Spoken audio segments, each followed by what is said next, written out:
इंदौर में एक ट्रांसपोर्ट कारोबारी की फैमिली रहती थी। ये फैमिली रघुवंशी फैमिली। इनके एक बेटे राजा रघुवंशी की मई में ही शादी होती है, 11 मई को। राजा रघुवंशी की शादी सोनम नाम की एक लड़की से होती है। ये शादी दोनों घर वालों की मर्जी से हुई थी। शादी की सारी चीज़ें ठीक ठाक हो जाती हैं। इसके बाद एक हफ्ता बीत जाता है। पहले से ये तय था कि शादी के बाद पति पत्नी हनीमून मनाने के लिए असम जाएंगे। उससे पहले इनका प्लान कश्मीर जाने का था, श्रीनगर, लेकिन पहलगाम में जो कुछ हुआ उसके बाद की सारी चीज़ें, तो घर वालों को थोड़ा सा डर लगा। उन्होंने कहा कश्मीर मत जाओ, कहीं और जाओ। तब उन्होंने कहा चलो असम चलते हैं। असम में कामाख्या मंदिर के दर्शन भी करने थे। तो 11 मई को शादी हुई और 20 मई को ये पति पत्नी यानी कि राजा रघुवंशी और उनकी वाइफ सोनम इंदौर से फ्लाइट पकड़ते हैं। कनेक्टिंग फ्लाइट थी इंदौर से बेंगलुरु और फिर बेंगलुरु से गुवाहाटी। 20 मई की शाम ये लोग गुवाहाटी पहुंच जाते हैं। गुवाहाटी में रुकते हैं, वहाँ कामाख्या मंदिर के दर्शन करते हैं और फिर 22 मई की सुबह ये दोनों गुवाहाटी से मेघालय के लिए निकल पड़ते हैं। मेघालय में शिलोंग पहुंचते हैं और शिलोंग में चेरापूंजी के पास एक होम स्टे, इसे आप होटल भी नहीं कहेंगे, उस जगह पर जो बिल्कुल पहाड़ों और वादियों के बीच में, वहाँ पर चेक इन करते हैं। चेक इन करने के बाद 22 मई को ही ये लोग वहाँ एक एक्टिवा स्कूटी रेंट पर लेते हैं। अमूमन हिल स्टेशन पर ऐसी जगहों पर स्कूटी और ये सारी चीज़ें किराए पे मिलती हैं। तो राजा रघुवंशी भी एक स्कूटी किराए पर लेती हैं और अपनी वाइफ सोनम के साथ इधर उधर घूमते हैं, फिर ट्रैकिंग करते हैं, फिर वापस आते हैं। 22 मई की तारीख बीत जाती है। अब अगला दिन 23 मई की सुबह थी। 23 मई को ये लोग जिस होम स्टे में रुके थे वहाँ से चेकआउट करते हैं सुबह करीब 6 बजे। वहाँ से निकलने के बाद अब ये स्कूटी इनके पास थी, आसपास ही कहीं शायद इन्हें और रहना था। अब उस दोपहर को राजा ट्रैकिंग पे निकल जाते हैं। काफ़ी ऊंचाई पे जाते हैं 3, और ट्रैकिंग के दौरान अब जो सोनम थी वो एक कैफ़े शॉप पे रुक जाती हैं। 23 मई दोपहर के करीब 1:30 बजे थे। 1:30 बजे सोनम के मोबाइल पर उनकी मदर इन लॉ यानी सास का फ़ोन आता है, राजा रघुवंशी की माँ का। फिर सास बहू में बातचीत होती है। वो बताती हैं, वो इत्तेफाक से बातचीत राजा की मम्मी के मोबाइल में रिकॉर्ड भी हो जाती है और उस बातचीत में वो बताती हैं कि मैं इस वक्त यहाँ एक कैफ़े शॉप पर हूँ। राजा जो है वो नीचे गए हुए हैं, कोई झरना है उसे देखने के लिए, और वो हाँप रही थी। बताती हैं कि चढ़ाई काफ़ी थी। फिर ये भी बताती हैं कि उनका व्रत था और यहाँ खाना वाना उतना अच्छा मिल नहीं रहा है। तो सास बहू के बीच में सारी बातचीत होती है। उसके बाद फ़ोन रख दिया जाता है। ये बात 1:30 बजे की है, 23 मई। 2 बजे के बाद अब घर वाले फिर से फ़ोन मिलाते हैं, लेकिन फ़ोन बंद। अब घर वाले राजा का फ़ोन मिलाते हैं, इत्तेफाक से मोबाइल वो भी स्विच ऑफ। 1:30 से लेकर 1:45 तक के आसपास बातचीत हुई और 2 बजे रहस्यमयी तरीके से हस्बैंड वाइफ दोनों यानी राजा और सोनम के मोबाइल स्विच ऑफ हैं। उन्हें लगा कि यहाँ कुछ नेटवर्क का इशू होगा, और वो चेरापूंजी का इलाका, आपको पता है चेरापूंजी पूरी दुनिया में सबसे ज़्यादा बारिश या बरसात के लिए मशहूर है, और उसी चेरापूंजी से 1 किलोमीटर के फासले पर ये दोनों थे। तो 23 तारीख 2 बजे के बाद मोबाइल बंद। इसके बाद कोई बातचीत नहीं, पर घर वालों को उतनी फिक्र नहीं हुई कि नेटवर्क की इशू होगा। अब 24 मई की तारीख आ गई। 24 मई को फिर सुबह घर वालों ने फ़ोन मिलाया, लेकिन मोबाइल स्विच ऑफ, दोनों के, राजा के भी और सोनम के भी। अब उन्हें फिक्र हुई, लेकिन फिर भी उन्हें पता था कि जिस जगह पर गए हैं बहुत सारी चीज़ें हैं, जंगल है, खाई है, पहाड़ है, नेटवर्क का इशू तो होगा ही। तो दिल को तसल्ली देकर सब इंतज़ार करते रहे कि खुद ही फ़ोन आ जाएगा। लेकिन पूरी जो 24 मई है वो भी बीत जाता है, कोई कॉल नहीं आता और मोबाइल अब भी बंद। अब घर वालों को फिक्र होने लगती है। इसके बाद 25 मई की तारीख आ गई। अब ये तीसरा दिन, क्योंकि 23 मई को बात हुई, फिर 23 दोपहर को नहीं हुई, 24 को नहीं हुई, अब 25 को भी ये लोग फ़ोन मिलाते रहे, लेकिन कोई उधर से रिस्पॉन्स नहीं, मोबाइल स्विच ऑफ, कोई कॉल आया नहीं। अब इन्हें लगा कि ऐसा नहीं हो सकता, क्योंकि राजा और सोनम अगर फ़ोन नहीं भी मिल रहा तो किसी पीसीओ से, लैंडलाइन से ज़रूर फ़ोन करते। कोई ना कोई बात हुई है। अब घर वाले घबरा गए। इसी के बाद राजा रघुवंशी के एक छोटे भाई और सोनम का एक भाई, फैमिली ये तय करती है कि तुम दोनों जाओ और जाकर उन्हें देखो कि कहाँ है, क्या हाल है। घर वाले घबराए गए। अब दोनों भाई फ्लाइट पकड़ते हैं और 26 को मेघालय पहुंचते हैं, शिलोंग जब जाते हैं तो वहाँ पर लोकल पुलिस के पास पहुँचते हैं, दोनों की तस्वीर लेकर बताते हैं कि ये लोग यहाँ आए थे, उसके बाद से गायब हैं। पुलिस रिपोर्ट लिखती है। इत्तेफाक से गायब होने से पहले 23 मई को राजा और सोनम ने अपनी फैमिली के साथ कुछ पिक्चर शेयर की थी हनीमून पे, जो गए वहाँ घूम रहे थे शिलोंग में। तो उसे एक पिक्चर में एक स्कूटी नजर आई। उस स्कूटी के पीछे एक मोबाइल नंबर था। जब ये दोनों भाई शिलोंग पहुंचे, राजा के और सोनम के, तो वो सारी तस्वीरें मोबाइल में देख रहे थे। अचानक उन्हें दिखा कि एक स्कूटी है। उन्होंने ये बताया भी था कि हमने एक स्कूटी ली है और हम खुद ही ड्राइव करके घूम रहे हैं आसपास। तो उस स्कूटी के पीछे जो मोबाइल नंबर था, उस पर राजा के एक भाई ने कॉल किया। उसने बताया, साहब हम लोग स्कूटी रेंट पे देते हैं। तो फिर उसने बताया कि ये नाम है, ये चेहरा है, आपने स्कूटी दी है। फिर ये जाकर उस स्कूटी वाले से मिलते हैं। वो बताता है कि हाँ, 22 मई को ये आए थे मेरे पास और रेंट पर हमसे स्कूटी ले गए, लेकिन उसके बाद से इनका पता नहीं है और स्कूटी भी उन्होंने अभी वापस नहीं की। अब दोनों भाई और परेशान पुलिस को जाकर बताते हैं। जब पुलिस को बताते हैं स्कूटी वाली बात, तो पुलिस आसपास के इलाकों में पता करना शुरू करती है। तो पता चला कि 25 मई की रात वहीं एक पहाड़ी इलाके की एक पार्किंग के करीब एक लावारिस स्कूटी पाई गई है। उसकी रिपोर्ट लिखी हुई थी। जब उस पुलिस में जहाँ इस स्कूटी की रिपोर्ट लिखी थी, उसका नंबर ट्रेस किया गया, तो पीछे वही नंबर, और फिर ओनर को फ़ोन किया गया। उसने कहा, साहब ये स्कूटी है जो राजा रघुवंशी नाम के शख्स ने हमसे किराए पर ली। अब वो स्कूटी लावारिस हालत में पड़ी है। किसी ने फ़ोन किया, यहाँ एक लावारिस स्कूटी पड़ी है, तो फिर पुलिस आई, ले गई थाने में। अब यहाँ से मामला और संगीन हो गया कि दो अजनबी इंदौर से इतनी दूर मेघालय पहुँचते हैं। 3 दिन से मोबाइल स्विच ऑफ है, घर वालों को कोई कॉल नहीं कर रहे हैं। जो स्कूटी किराए पर ली, वो स्कूटी भी गायब है। अब उस स्कूटी वाले के ज़रिए उन दोनों की पुलिस ने जब तफ्तीश शुरू की कि ये लोग यहाँ पहुँचे 22 को, तो कहाँ कहाँ गए। तो जब पुलिस ने तफ्तीश की तो पता चला कि एक गेस्ट हाउस या लॉज जैसी जगह थी, स्टे होम, जो जनरली टूरिस्ट यूज़ करते हैं, क्योंकि वो बिल्कुल पहाड़ी जंगल जैसा इलाका। तो 22 मई को उन्होंने चेक इन किया था। अब पुलिस वहाँ तक गई, रजिस्टर पे नाम पते सब मिले, लेकिन वहाँ पता चला कि 23 मई को ये लोग चेकआउट कर चुके थे। वहाँ कमरे उमरे की तलाशी में कोई चीज़ मिली नहीं।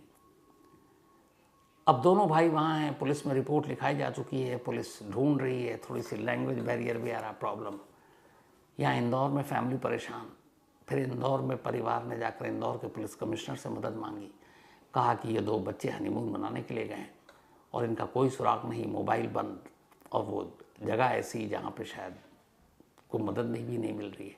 उनकी शिकायत ये भी कि शायद मेघालय पुलिस उतनी सीरियसली ढूंढ नहीं रही है।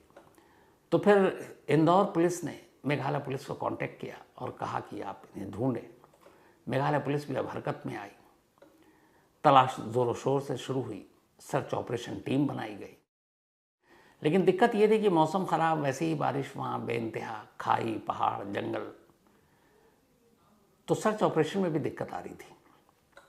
इसी दौरान 28 मई को एक सर्च टीम तलाश करते हुए जो इधर उधर भटक रही थी, जंगल में 2 लावारिस बैग उन्हें नजर आता। उस बैग को देखते हैं, बैग में कुछ कपड़े थे, ज़रूरत के सामान थे। अब वो बैग है, वो बैग उस जगह से मिला जहाँ पे ये दोनों जिस स्टे होम में ठहरे थे, कुछ ही दूरी पर, लेकिन जंगल के किनारे पड़ा हुआ। उन दोनों बैग को पुलिस ने अब राजा और सोनम के भाइयों को दिखाया। वो बैग पहचान गए। उन्होंने कहा, जी ये बैग उन्हीं की है। अब स्कूटी लावारिस मिली, बैग जंगल में जहाँ ये ठहरे थे स्टे होम, उससे कुछ दूरी पर यूं ही लावारिस। अब मामला संगीन होता जा रहा था और ये चीज़ें हो रही थी। अब राजा और सोनम के घर वाले लगातार डर रहे थे, लेकिन सुराग कोई नहीं मिल रहा था। वक्त बीतता जा रहा था। अब 2 जून की तारीख आई। इन दोनों को गायब हुए लगभग 10वां दिन था। 2 जून सर्च ऑपरेशन की टीम जो लगी हुई थी, उसमें से एक टीम जो पहाड़ियाँ थी जहाँ से टूरिस्ट गुजरते थे उसके बराबर में एक खाई थी, तो एक टीम उस खाई में उतरी। जब उस खाई में उतरी तो अचानक वहाँ उसे एक अजीब सी चीज़ दिखाई दी। वो करीब गया तो देखा एक लाश पड़ी है। उसने फौरन अपने बाकी साथियों को खबर दी। उसके बाद बाकी के लोग उस खाई में उतरते हैं। बहुत ही खतरनाक टाइप की खाई, एकदम पहाड़ी के किनारे। रेस्क्यू टीम खाई में उतरती है, लाश को उठाती है। लाश के आसपास कुछ चीज़ें मिली थी, जिनमें एक मोबाइल का टूटा हुआ स्क्रीन, इसके अलावा कुछ छोटी मोटी और चीज़ें। पुलिस वो सारी चीज़ों को भी उठाती है। उसके बाद लाश को शिलोंग के मेडिकल कॉलेज अस्पताल भेज दिया जाता है। फिर अब वो दोनों भाई अभी भी वहीं कैंप किए हुए, जो अपने भाई और भाभी को ढूंढने के लिए पहुंचे। पुलिस उन्हें इस लाश के बारे में जानकारी देती है। चूँकि 10 दिन हो गए, लाश की हालत बहुत ख़राब थी, चेहरा शिनाख्त के लायक नहीं था, तो उन्हें अस्पताल बुलाया जाता है कि आप देखिए, कपड़ों या बाकी चीज़ों से पहचानिए। तो राजा रघुवंशी के भाई जब लाश को देखते हैं तो दाहिने हाथ पर एक टैटू पे नज़र पड़ता है, और वो टैटू में RAJA लिखा था, राजा, यानी उनके भाई का नाम। वो उस टैटू को पहचानते थे। उस टैटू को देखते ही वो रोने लगते हैं और बताते हैं कि ये उनके भाई की लाश है।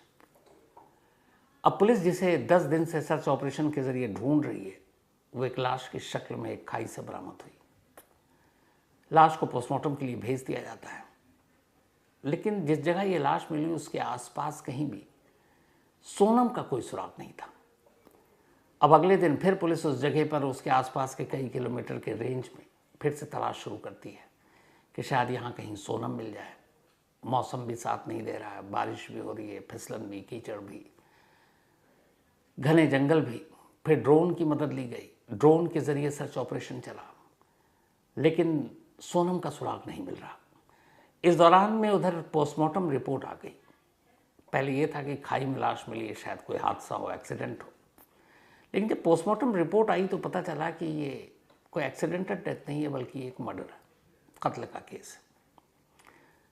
इत्तेफाक से जिस जगह लाश मिली वहाँ से थोड़ी दूरी पर एक चापर, एक दाव टाइप का हथियार होता है जो नॉर्थ ईस्ट में यूज़ होता है, वो भी मिला, बिल्कुल न्यू। और उसको देखकर पुलिस का अंदाज़ा है कि शायद उसी से कत्ल किया गया। तो आला कत्ल यानी वेपन भी अब पुलिस के पास, लाश भी पुलिस ने बरामद कर ली। पोस्टमार्टम रिपोर्ट से कत्ल का मामला भी सामने आ गया। लेकिन सबसे बड़ा सवाल ये था कि राजा रघुवंशी की लाश तो मिल गई, लेकिन उनकी पत्नी सोनम कहाँ है? 2 जून को राजा रघुवंशी की लाश मिली थी। उसके बाद अब 4 जून हो गए, सर्च ऑपरेशन अब भी जारी है, लेकिन सोनम का कोई सुराग नहीं मिल रहा है। अब पुलिस सोनम को ढूंढने के लिए सर्च ऑपरेशन चला रही है, और साथ साथ इस बात का पता लगाने की कोशिश कर रही है कि आखिर इंदौर से आया एक शख्स, एक कपल जिसको कोई वहाँ जानता नहीं, जिससे किसी दुश्मनी का सवाल नहीं उठता, उसका कत्ल कौन करेगा और क्यों करेगा? जिस जगह वो लोग ठहरे उससे थोड़ी दूरी पर उन दोनों के बैग के पाए जाने का क्या मतलब? जिस जगह बैग मिला उससे 25 किलोमीटर दूरी पर वो स्कूटी पाए जाने का क्या मतलब? और लाश किसी तीसरी जगह पर पाए जाने का क्या मतलब? अब पुलिस तफ्तीश कर रही है। अभी तक फिलहाल 2 चीज़ें सामने आई। एक, जिस विजड्रॉक करके इलाका है जहाँ पे ये लोग ठहरे थे और जिस ये जगह पर रुके थे, इन्होंने चेक इन किया था, वो स्टे होम, वो थोड़ा सा बदनाम इलाका है। वहाँ कई लोकल गैंग हैं और कुछ टूरिस्ट के साथ वहाँ लूटपाट की वारदात हो चुकी है। एक हंगरी का भी शायद टूरिस्ट था जो 12 साल पहले वहाँ आया और उसके बाद गायब हो गया, बाद में उसकी लाश मिली। तो बहुत सारे ऐसे वहाँ पे बैड एलिमेंट्स हैं जो शायद लूटपाट कर सकते हैं। अब लाश के साथ जो बाकी चीज़ें मिली, तो भाई ने बताया कि राजा की उंगलियों में हीरे और सोने की अंगूठियाँ थी, कलाई पर ब्रेसलेट था, और इन सब की कीमत करीब 10 लाख रुपए थी। तो क्या ये लूटपाट के लिए कत्ल हुआ? लूटपाट करने वाले कौन हैं, और अगर ये लूटपाट के लिए हुआ तो फिर राजा और सोनम अलग अलग कैसे हुए। जिस जगह पर राजा की लाश मिली आसपास के इलाके को लगभग छान मारा पुलिस ने, वहाँ से अभी तक कुछ नहीं मिला। और सोनम कहाँ है, ठीक है नहीं है, ये वो सारे सवाल हैं जिनकी इस वक्त मेघालय पुलिस तफ्तीश भी कर रही, सर्च ऑपरेशन जारी है। और उधर इंदौर में बैठा परिवार इंतज़ार कर रहा है उन दोनों के घर लौटने का। राजा रघुवंशी की मां को अभी तक ये नहीं बताया गया कि राजा की मौत हो चुकी है, क्योंकि शायद वो मां कैसे बर्दाश्त करे। इसके 10, 15, 20 दिन पहले शादी हुई, उसने उसको दूल्हा बनते देखा, बड़े अरमान से बहू लेकर घर में आई, और वही बेटा और बहू हनीमून मनाने के लिए गए और दोनों गायब। एक की तो मौत की खबर आ गई है, दूसरे की कोई खबर भी नहीं आ रही है। तो मेघालय पुलिस जांच कर रही है और दुआ यही है कि सोनम का सुराग मिल जाए, ऊपर वाला करे वो अच्छी हो, ठीक हो, सुरक्षित हो। तो जैसे इस केस में जो भी अपडेट आगे आएगा आपको ज़रूर बताऊंगा। तो फिलहाल आज की कहानी में इतना ही, लेकिन कहानी ख़त्म करूं उससे पहले वही अपना सिलसिला। आज जवाहर चौबे जी, इनका बर्थडे है, तो हैप्पी बर्थडे जवाहर जी। और ये भेजा है जय अनमोल चौबे जी ने। इसके अलावा काजोल राठौड़, इनका भी आज बर्थडे है, तो हैप्पी बर्थडे काजोल जी। और ये ऋषभ राठौड़ की सिस्टर है, एंड थैंक यू ऋषभ खूबसूरत मेल के लिए। ओंकार दीप सिंह बारिया, इनका भी आज बर्थडे है, तो हैप्पी बर्थडे ओंकार दीप। और ये भेजा है प्रभजोत कौर जी ने, उनके बेटे हैं ओंकार। निशा एंड निर्भय, इनकी आज एनिवर्सरी है, तो निशा जी, निर्भय जी, आप दोनों को बहुत बहुत मुबारक शादी की सालगिरह। हाशमी बानो एंड शमशाद हक, इन दोनों की भी आज मैरिज एनिवर्सरी है, तो शादी की सालगिरह की आप दोनों को बहुत बहुत मुबारक बधाई। कल आरसीबी पहली बार 18 साल बाद आईपीएल जीती। थोड़ा सा बीच में अगर पंजाब ने स्लो बैटिंग न की होती तो शायद कहानी कुछ और होती। खैर, उस जीत के बारे में तो आप सबको पता है, लेकिन आज एक अफसोसनाक हादसा हो गया। आरसीबी चूँकि 18 साल के लंबे इंतज़ार के बाद आईपीएल ट्रॉफी जीती थी, तो कल ही ये तय हो गया था कि आज बेंगलुरु में एक विक्ट्री परेड होगी, और ये सारे प्लेयर्स पहुँचे बेंगलुरु। उसके बाद वहाँ से इनको बस में जो चिन्नास्वामी स्टेडियम है बेंगलुरु को, वहाँ ले जाया गया। आरसीबी के सपोर्टर बहुत बड़ी तादाद में बेंगलुरु में निकल पड़े, सड़कों पर, मेट्रो, बसों में, जो जिस तरीके से, और सभी का रुख स्टेडियम की तरफ था। स्टेडियम खचाखच भरा हुआ था, वहाँ के सीएम, डिप्टी सीएम भी थे, और स्टेडियम के बाहर भी उतनी ही भीड़। अफसोस की बात यह है कि इसी भीड़ की वजह से भगदड़ मच गई। शायद इसकी उम्मीद नहीं थी किसी को, और इस भगदड़ में अभी आखिरी तक जो खबर है, 7 से ज़्यादा लोगों की मौत की खबर है, बहुत सारे लोग घायल हैं। तो एक खुशी और जश्न का मौका और वो मातम में बदल गया। ऊपर वाले से दुआ यही है कि जो लोग घायल हैं वो जल्द ठीक हो जाए। और अब बाकी कैसे ये भगदड़ मची, कहाँ लापरवाही हुई, जांच होगी, सामने आएगी। तो मैंने कहा ये अपडेट आपको दे दूँ।